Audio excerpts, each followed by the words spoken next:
देखिए, मैंने कहा बचपन से लेकर के आज तक मैंने भगवान के विधान का और देश के कानून का, नियम का, लॉ का वायलेशन नहीं किया है।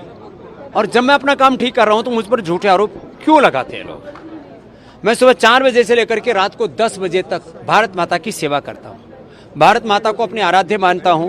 योग, आयुर्वेद, स्वदेशी भारतीय शिक्षा और भारतीय चिकित्सा व्यवस्था की पुनः प्रतिष्ठा में लगा हूं। 5 लाख से ज्यादा लोगों को रोजगार दिया हुआ है। 5 लाख से ज्यादा लोगों को और रोजगार देना है। मुझे अनेक दिशाओं में भारत को आत्मनिर्भर बनाने के लिए प्रचंड पुरुषार्थ करना है। और ऐसे में मुझ पर यदि झूठे और बेबुनियाद आरोप लगेंगे तो मैंने कहा उनको हम छोड़ेंगे नहीं। इस बार उनको लीगल नोटिस भी दिए है, उनके ऊपर क्रिमिनल केस भी किए हैं और उनको सजा दिला करके और उनके ऊपर लाखों करोड़ का जुर्माना लगवा करके छोड़ने वाले, क्योंकि 50,000 करोड़ से ज्यादा की उसकी नेटवर्थ है जिस कंपनी के ऊपर आरोप लगाए पतंजलि फूड्स, उसमें लाखों करोड़ों लोग इन्वेस्टर्स हैं उसके अंदर। और आगे मैं जो काम करने जा रहा हूं तो ये तो जो हमने पूरी जिंदगी लगा करके जो ब्रांड खड़ा किया, जो विश्वास खड़ा किया, जो मेहनत की, उस पर पानी फेरना चाहते हैं। उनके मंसूबे हम कामयाब नहीं होने देंगे। कभी घी को लेके, कभी हनी को लेकर के, कभी आंवला एलोवेरा को लेकर के, कभी और चीज को लेकर के। जिस तरह से मनगढ़ंत आरोप लगाए जाते हैं इनका हम डट करके मुकाबला करेंगे। हमारे पास सेटअप है, 500 से ज्यादा हमारे पास साइंटिस्ट हैं, सैकड़ों करोड़ रुपए, 500 से 1000 करोड़ के बीच में हमने इसके ऊपर पूरा रिसर्च, एनालिसिस, टेस्टिंग, इनके ऊपर हमने पूरा इंफ्रास्ट्रक्चर खड़ा किया हुआ है। ऐसे नहीं हम प्रोडक्ट बाजार में लॉन्च कर देते। सरकार के जितने पैरामीटर होते हैं किसी भी प्रोडक्ट की गुणवत्ता के लिए, उससे ज्यादा पैरामीटर्स को हम फॉलो करते हैं। घी के ऊपर सरकार के पैरामीटर यदि 10 हैं तो हम 75 पैरामीटर्स को फॉलो करते हैं। शहद के ऊपर सरकार के यदि 25-50 यदि गवर्नमेंट के जो है पैरामीटर हैं उसकी शुद्धता के, तो हम उसके ऊपर 100 से ज्यादा पैरामीटर्स को फॉलो करते हैं। तो किसी भी चीज की गुणवत्ता से हम कोई समझौता नहीं तो करते थे, ना कर रहे हैं और ना करेंगे। और धड़ल्ले के साथ अपना काम करेंगे, बेबाकी के साथ अपनी बात कहेंगे।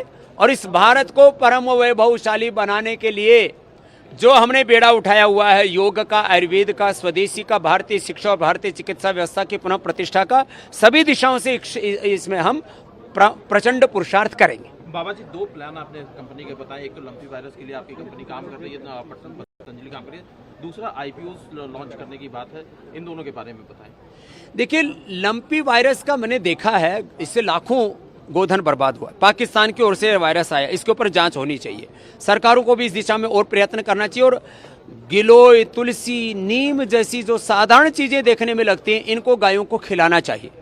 और गायों के ऊपर भी लगाने के लिए आंवला, गायों के चमड़ी पर लगाने के लिए एलोवेरा, हल्दी, नीम जैसी जो हमारे यहाँ परंपरागत जो तत्व हैं उनको इस्तेमाल करना चाहिए। हम कर रहे हैं और उसमें हमें बहुत बड़ी सफलताएं मिली हैं। आगे भी हम देश के लोगों को अवगत कराते रहे, क्योंकि लाखों गोवंश इससे मरा है।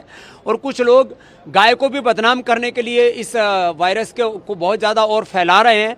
गौ माता को एक साजिश के तहत मारना भी चाह रहे हैं। हम गौ माता को नहीं मरने देंगे। सनातन धर्म के मूल्यों को हम ध्वस्त नहीं होने देंगे। आईपीओ का जो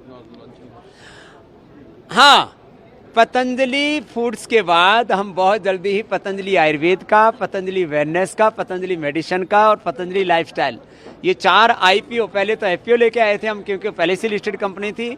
अब हम इस दिशा में आगे बढ़ेंगे और नए प्रगति के, समृद्धि के सोपान हम चढ़ते रहेंगे। और हमारा यही संकल्प है कि इस देश में संस्कृति मूलक प्रगति के नए इतिहास गढ़े जाएं। बाबा जी, एक आखिरी सवाल है मेरा सिर्फ। मदरसों के सर्वे को लेकर के बार बार सवाल उठाए जा रहे हैं, संगठनों की तरफ से भी और राजनीतिक दलों की तरफ से भी।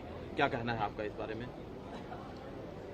सांच को आज कहा, हमारी पतंजलि की जब जांच हुई, जब हमारे गुरुकुलों की जांच हुई, तब तो कोई हाई तो हमने नहीं मचाई।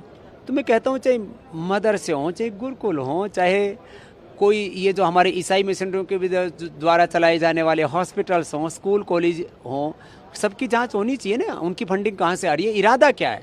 दरअसल ये जो पूरी टेरर फंडिंग का ही मामला नहीं है, इसके पीछे बहुत कुछ, कितने राष्ट्र विरोधी ताकतें किस तरह के मंसूबे पाल करके हमारे देश को कहीं ना कहीं किस गृह युद्ध की तरफ या विध्वंस की तरफ धकेलना चाहते हैं।